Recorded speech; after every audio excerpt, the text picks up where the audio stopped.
మారే అవకాశం ఉంది. ఇది గంటకు 8 కిలోమీటర్ల వేగంతో ఉత్తర వాయువ్య దిశగా కదులుతుంది. నేడు తుఫానుగా మారుతూ 2 రోజుల్లో తమిళనాడు తీరానికి దగ్గరగా వస్తుందని వాతావరణ శాఖ అధికారులు తెలిపారు. దీని ప్రభావంతో కోస్తాంధ్ర, రాయలసీమ, యానంలో భారీ నుంచి అతి భారీ వర్షాలు పడవచ్చని అంచనా వేస్తున్నారు. మత్స్యకారులు చేపల వేటకు వెళ్లకపోవడమే మంచిదని అధికారులు సూచించారు.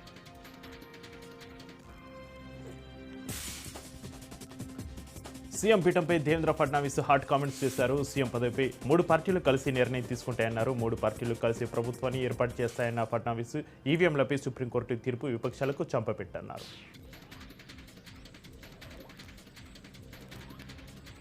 మహారాష్ట్ర సీఎం పదవిపై ఏక్నాథ్ షిండే కీలక వ్యాఖ్యలు చేశారు. మహాయుతి నేతల మధ్య ఎలాంటి విభేదాలు లేవన్న ఆయన తనకు ప్రధాని మోడీ పూర్తి మద్దతు ఉందన్నారు. మోడీ ఏ నిర్ణయం తీసుకున్నా కట్టుబడి ఉంటామన్నారు. ప్రభుత్వ ఏర్పాటుకు పూర్తిగా సహకరిస్తానని బీజేపీకి సీఎం పదవి ఇచ్చినా సమ్మతమే అన్నారు. నిర్మల్ జిల్లా దిలావర్పూర్లో ఇథనాల్ ఫ్యాక్టరీకి వ్యతిరేకంగా జరిగిన ఆందోళనతో పోలీసులు దొరికిన వారిని దొరికినట్లుగా అరెస్టు చేశారు. దీంతో గుండపల్లి గ్రామంలో పోలీసులతో మహిళలకి మధ్య వాగ్వాదానికి దిగ్గా రైతుల అరెస్టులను గ్రామ ప్రజలు వ్యతిరేకించారు. ఇథనాల్ ఫ్యాక్టరీకి వ్యతిరేకంగా రైతులు చేపట్టిన ఆందోళన అర్ధరాత్రి వరకు ఉధృతంగా మారింది. దీంతో ఆర్టీఓ కళ్యాణ్ని 5 గంటల పాటు నిర్బంధించారు. ఆర్టీఓను తరలించే సమయంలో ఉధృత పరిస్థితి ఏర్పడగా ఆర్టీఓ వాహనాన్ని ధ్వంసం చేశారు. అనంతరం పోలీసుల విజ్ఞప్తి మేరకు ఆందోళనను తాత్కాలికంగా విరమిస్తున్నట్లు రైతులు ప్రకటించారు. అయితే దొరికిన వారిని దొరికినట్లు రైతులను అరెస్టు చేయడం ఉధృత పరిస్థితులకు దారితీస్తుంది.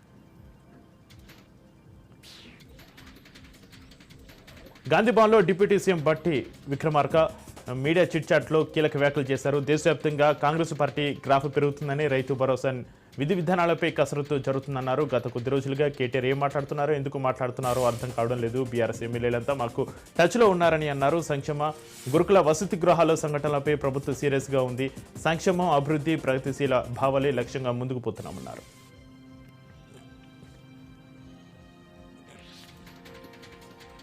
తెలంగాణలో కాళేశ్వరం మేడిగడ్డ కుంగుబాటుపై ఏర్పాటు చేసిన కమిషన్ విచారణ కొనసాగుతుంది. జస్టిస్ చంద్రఘోష్ నేతృత్వంలో విచారణ చేపట్టారు. నిన్న 16 మంది ఇంజనీర్లు విచారణకు హాజరయ్యారు. ఆర్డర్ ప్రకారం బ్లాక్లు కట్టకపోవడంపై కమిషన్ ఆగ్రహం వ్యక్తం చేసింది. కమిషన్ ప్రశ్నలకు అధికారులు సరైన సమాధానం ఇవ్వలేదని తెలుస్తుంది. క్రిమినల్ కోర్టుకు రిఫర్ చేస్తే సీరియస్ యాక్షన్ ఉంటుందని కమిషన్ హెచ్చరించినట్టుగా విశ్వసనీయ సమాచారం. మేడిగడ్డ, సుందిల్లా బ్యారేజ్ సహా కాళేశ్వరం బ్యారేజ్లకు సంబంధించిన నిర్మాణాలపై జస్టిస్ పీసీ ఘోష్ కమిషన్ క్షేత్రస్థాయి ఇంజనీర్లతో 2 రోజుల పాటు బహిరంగ విచారణ జరిపింది. హైదరాబాద్లోని బీఆర్కే భవన్లో కాళేశ్వరం న్యాయ విచారణ కమిషన్ తొలి రోజు మేడిగడ్డ, 2వ రోజైన సుందిల్లా బ్యారేజ్ నిర్మాణాలపై విచారణ చేపట్టింది. ఈ విచారణలో కమిషన్ చైర్మన్ అడిగిన ప్రశ్నలకు ఇంజనీర్లు తప్పుడు సమాధానాలు చెప్పినట్లుగా తెలుస్తుంది. అఫిడవిట్లో ఒకలా, బహిరంగ విచారణలో మరోలా సమాధానాలు మార్చి చెప్పడంపై కమిషన్ చైర్మన్ తీవ్ర ఆగ్రహం వ్యక్తం చేస్తుంది.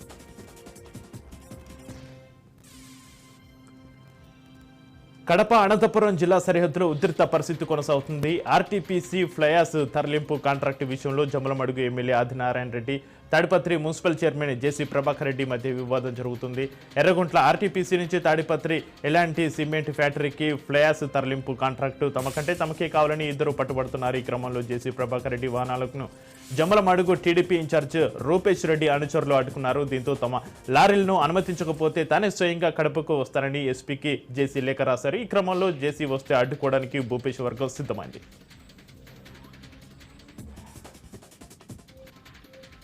నారాయణపేట జిల్లా మాగనూరులో ఉధృత పరిస్థితి చోటు చేసుకుంది. వరుస ఫుడ్ పాయిజన్ ఘటనల నేపథ్యంలో జెడ్పీ పాఠశాల సందర్శనకు విద్యార్థి సంఘాలు వెళ్లగా పోలీసులు అడ్డుకున్నారు. ఈ క్రమంలో పోలీసులతో విద్యార్థి సంఘాలకు వాగ్వాదం చోటు చేసుకుంది. దీంతో పలువురిని పోలీసులు అరెస్టు చేశారు. మరోవైపు మక్తల్ మాజీ ఎమ్మెల్యే చిట్టం రామ్మోహన్ రాయుడిని పోలీసులు ముందస్తు అరెస్ట్ చేశారు. విపక్షాలు ఆందోళన నిర్వహిస్తారన్న అనుమానంతో తెల్లవారుజాము నుంచే పోలీసులు ముందస్తు అరెస్టులు చేశారు. వారిని మక్తల్ పోలీస్ స్టేషన్కు తరలించారు. మరోవైపు రామ్మోహన్ రెడ్డి ఇతర నేతల అరెస్టులను నిరసిస్తూ 167వ హైవేపై బీఆర్ఎస్ శ్రేణులు ఆందోళనకు దిగారు.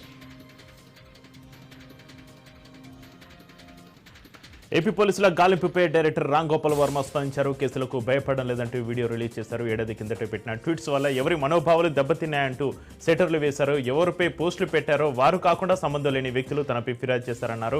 ట్వీట్స్తో సంబంధం లేని వారు మనోభావాలు దెబ్బతింటుంటే ఈ కేసులు, సెక్షన్లు ఎలా వర్తిస్తాయని ప్రశ్నించారు. పోలీసులను ఆయుధంగా చేసుకుని రాజకీయ నేతలు పాలన చేస్తున్నారని విమర్శించారు. ప్రస్తుతం మూవీ షూటింగ్లో ఉన్నానని, నిర్మాతకు నష్టం వస్తుందని, ప్రస్తుతం విచారణకు రాలేకపోతున్నానని ఆర్జీవి తెలిపారు.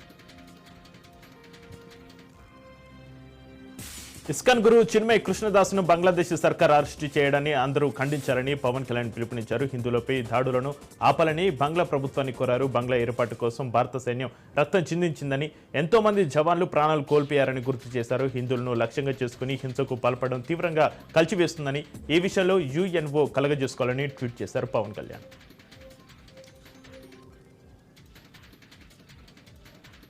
సరోగసి కోసం వచ్చిన ఓ మహిళ తన ప్రాణాలు కోల్పోయింది. రాయదుర్గలోని ఓ అపార్ట్మెంట్ 9వ అంతస్తు నుంచి కింద పడి ఒడిశాకు చెందిన మహిళ మృతి చెందింది. సరోగసి కోసం ఒడిశా నుంచి నెల రోజుల క్రితం హైదరాబాద్ నగరానికి 25 ఏళ్ల వివాహిత అసుతా సింగ్ వచ్చింది. సరోగసి పిల్లల కోసం ఆ మహిళతో రాయదుర్గంకు చెందిన 55 ఏళ్ల రాజేష్ ఒప్పందం చేసుకున్నాడు. బిడ్డను కని ఇచ్చేందుకు 10 లక్షలకు ఒప్పందం కుదిరింది. అప్పటి నుంచి రాజేష్ సదరు మహిళను బయటకు పోనీయకుండా ఇంటికే పరిమితం చేశాడు. రాజేష్ ప్రవర్తన నచ్చని మహిళ పారిపోయేందుకు యత్నించింది. ఈ క్రమంలో ఓ అపార్ట్మెంట్లోని 9వ అంతస్తు నుంచి కింద పడి మృతి చెందింది. సమాచారం అందుకున్న రాయదుర్గం పోలీసులు ఘటన ప్రాంతానికి చేరుకుని కేసు నమోదు చేసుకున్నారు. రాజేష్ను అదుపులోకి తీసుకుని విచారణ చేస్తున్నారు. తెలంగాణ ఎంపీలతో కలిసి కేంద్ర మంత్రి నితిన్ గడ్కర్ని మంత్రి పొన్నం ప్రభాకర్ కలిశారు. రాష్ట్రంలో జాతీయ రహదారులు, railway and road bridge pending పనులు తదితర అంశాలపై నితిన్ గడ్కర్తో మంత్రి పొన్నం చర్చించారు.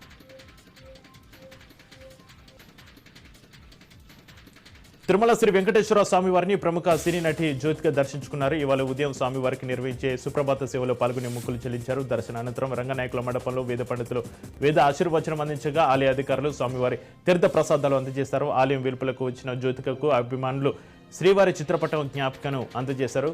జ్యోతికతో ఫోటోలు దిగేందుకు ఆసక్తి చూపారు అభిమానులు.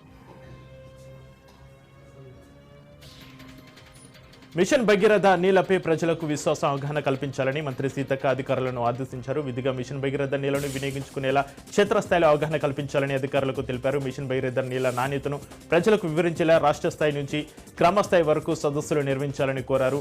ఆరో ప్లాంట్లు, బోరు నీళ్ల మీద ప్రజలు ఆధారపడకుండా చూడాలని, మిషన్ భగీరథ మీద గ్రామ పంచాయతీలో ఒకరోజు సదస్సు నిర్వహించాలని ఆమె చెప్పారు. ముఖ్యమంత్రి రేవంత్ రెడ్డి సోదరుడు జగదీశ్వర్ రెడ్డి, రజిత దంపతుల కూతురు రిత్వికా రెడ్డి, అభిజిత్ రెడ్డిల వివాహ మహోత్సవానికి డిప్యూటీ సీఎం మల్లు బట్టి విక్రమార్క హాజరయ్యారు. శంషాబాద్లోని జేఎంఆర్ అరేనా కళ్యాణ వేదికగా జరిగిన ఈ వేడుకలో వధువరులకు పుష్పగుచ్చం అందించి ఆశీర్వదించారు. పల్నాడు జిల్లా పెదర్కోడపాడు నియోజకవర్గం క్రోసూరు మండలం దొడ్లేరులో కొండచిలువ ప్రత్యక్షమైంది. ఇళ్ల మధ్య సంచరిస్తూ కనిపించడంతో స్థానికులు భయభ్రాంతులకు గురయ్యారు. ఈ పాము సుమారు 7.5 అడుగులు ఉందని తెలిపారు.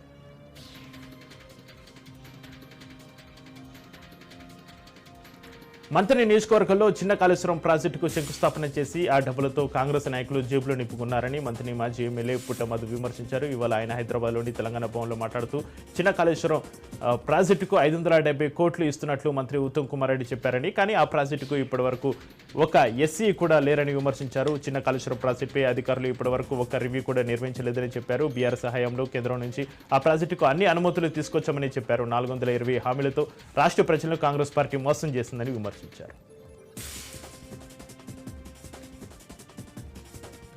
అన్నమయ్య జిల్లా రాయచోటిలోని పోలీసు పరేడ్ గ్రౌండ్లో పోలీసు జిల్లా స్థాయి గేమ్స్ అండ్ స్పోర్ట్స్ మీట్ను నిర్వహించారు. ఈ క్రీడా పోటీలను ముఖ్య అతిథిగా హాజరైన జిల్లా ఎస్పీ విద్యాసాగర్ నాయుడు జ్యోతి ప్రజ్వలన చేసి జెండా ఊపి ప్రారంభించారు. అంతకుముందు ఆయన పోలీసుల నుంచి గౌరవవందనం స్వీకరించారు. ఈ సందర్భంగా ఆయన విధుల్లో నిమగ్నమై ఉన్న సిబ్బందికి మానసిక ప్రశాంతత కల్పించేందుకే స్పోర్ట్స్ మీట్ నిర్వహిస్తున్నామని చెప్పారు. ఈ ఆటల పోటీలు నూతన ఉత్సాహాన్ని, ఉపశమనాన్ని కలిగిస్తాయన్నారు. ఈ పోటీలు నేటి నుంచి 3 రోజుల పాటు జరుగుతాయన్నారు. అనంతరం ఆయన క్రీడాకారులతో కలిసి వాలీబాల్, క్రికెట్ ఆడారు. కాకినాడ జిల్లా ప్రముఖ పుణ్యక్షేత్రం అన్నవరం శ్రీ వెంకట సత్యనారాయణ స్వామి వారి దేవస్థానం కార్యనిర్వహణాధికారి కోడూరి రామచంద్ర మోహన్ దేవాదాయ శాఖ ముఖ్య కార్యాలయానికి బదిలీపై వెళ్లారు. ఈయన స్థానంలో సింహాచలం దేవస్థానం కార్యనిర్వహణాధికారి త్రినాథరావు నియమితులయ్యారు. ఈ సందర్భంగా దేవస్థానం కొండపైనున్న స్వామివారి కళ్యాణ వేదిక వద్ద వీడ్కోలు సభను ఏర్పాటు చేశారు. ఇప్పటివరకు విధులు నిర్వర్తించిన రామచంద్ర మోహన్ కు వీడ్కోలు పలుకుతూ నూతన ఈవో త్రినాథరావుకు దేవస్థానం ఉద్యోగుల సంక్షేమ సంఘం తరఫున స్వాగతం పలికారు.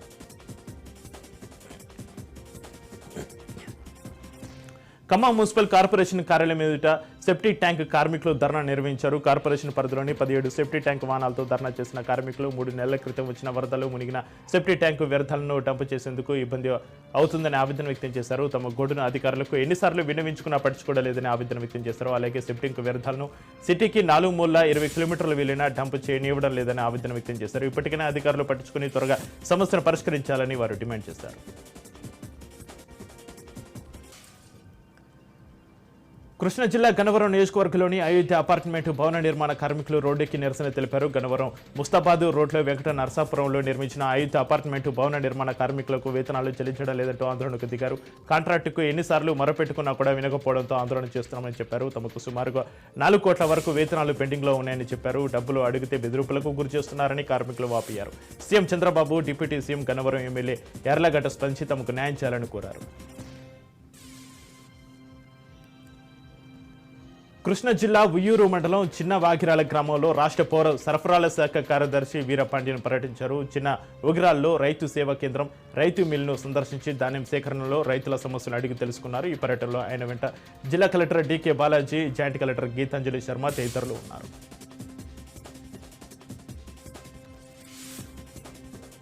ఈ నెల 30వ తారీఖున మహబూబ్ నగర్లో జరగబోయే రైతు విజయోత్సవ పండుగకు రైతులందరూ పెద్ద ఎత్తున హాజరై విజయవంతం చేయాలని ఎమ్మెల్యే వాకటి శ్రీహరి పిలుపునిచ్చారు. మత్తెల నియోజకవర్గంలోని కాంగ్రెస్ పార్టీ కార్యాలయంలో ఆయన విలేకరుల సమావేశంలో మాట్లాడుతూ రైతుల ఖాతాలో రుణమాఫీ డబ్బులు జమ అయ్యాయని, వరి సన్న రకాలకు బోనస్ డబ్బులు కూడా జమ అవుతున్నాయని తెలిపారు. రైతుల పక్షపాతిగా పనిచేస్తున్న ప్రజాప్రభుత్వం నిర్వహించి విజయోత్సవ సభను రైతులు, కాంగ్రెస్ పార్టీ నాయకులు పెద్ద ఎత్తున హాజరై జయప్రదం చేయాలని కోరారు. ధాన్యం కొనుగోలు కేంద్రాల్లో రైతులకు ఎలాంటి ఇబ్బందులు లేకుండా తగిన చర్యలు తీసుకోవాలని సూర్యాపేట జిల్లా కలెక్టర్ తేజస్ నందలాలు పౌర అధికారులను ఆదేశించారు. కోదాడ పట్టణంలోని తామరబండపాలెం వద్ద ఏర్పాటు చేసిన ధాన్యం కొనుగోలు కేంద్రాన్ని ఆర్డీఓ సూర్యనారాయణతో కలిసి ఆయన పరిశీలించారు. కొనుగోలు కేంద్రంలో గోనె సంచులకు వేసే ట్యాగ్లను ఎప్పటికప్పుడు అందుబాటులో ఉంచాలని ఆదేశించారు. రైతులు ధాన్యాన్ని ఆరబెట్టుకుని కేంద్రాలకు తీసుకురావాలని, అప్పుడు ఎప్పటికప్పుడు ధాన్యం కాంటలు వేసేందుకు వీలు కలుగుతుందన్నారు. అధికారులకు రైతులు సహకరించి ఎప్పటికప్పుడు కాంటలు వేయించుకోవాలని సూచించారు. అనంతరం పురాతన దేవాలయమైన వెంకటేశ్వర స్వామి ఆలయాన్ని సందర్శించి ప్రత్యేక పూజలు నిర్వహించారు.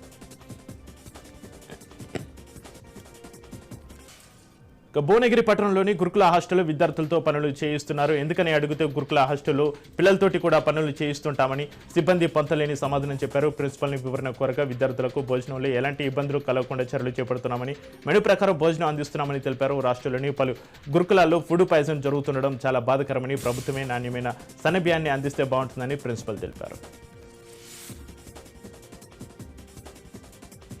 తిరుపతి టౌన్ క్లబ్ వద్ద ఎన్డీఏ కూటమి నేతలు ఎన్టీఆర్ విగ్రహంతో పాటు CM Chandrababu, deputy CM Pawan Kalyan, TTD chairman B R Naidu చిత్రపటాలకు పాలాభిషేకం చేశారు. ఈ సందర్భంగా తిరుపతి ఎమ్మెల్యే ఆరణి శ్రీనివాసులు మాట్లాడుతూ తిరుపతి వాసులకు శ్రీవారి దర్శనం పునరుద్ధరిస్తామని ఎన్డీఏ కూటమి ఎన్నికల్లో హామీ ఇచ్చిందని, ఆ హామీ మేరకు టీటీడీ మొదటి పాలక మండలి సమావేశంలో నిర్ణయం తీసుకోవడం సంతోషంగా ఉందని చెప్పారు. తిరుపతి నగరంలోని 5 లక్షల మంది ప్రజలు టీటీడీ నిర్ణయాన్ని స్వాగతిస్తున్నారని చెప్పారు. గత 5 ఏళ్లుగా స్థానికులకు శ్రీవారి దర్శనం రద్దు చేసి ఆ టికెట్స్ను అమ్ముకున్నారని ఆయన ఆరోపించారు.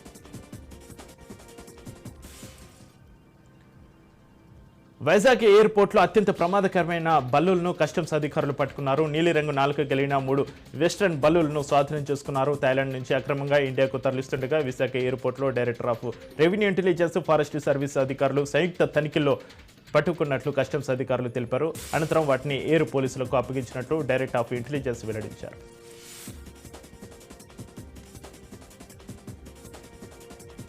పార్వతీపురం మన్యం జిల్లా కొమరాడ మండలం గుమ్డ వద్ద లారీ ఢీకొని ఓ వ్యక్తి మృతి చెందాడు. దీంతో మృతుడి కుటుంబానికి న్యాయం చేయాలని గ్రామస్తులు నిరసనకు దిగారు.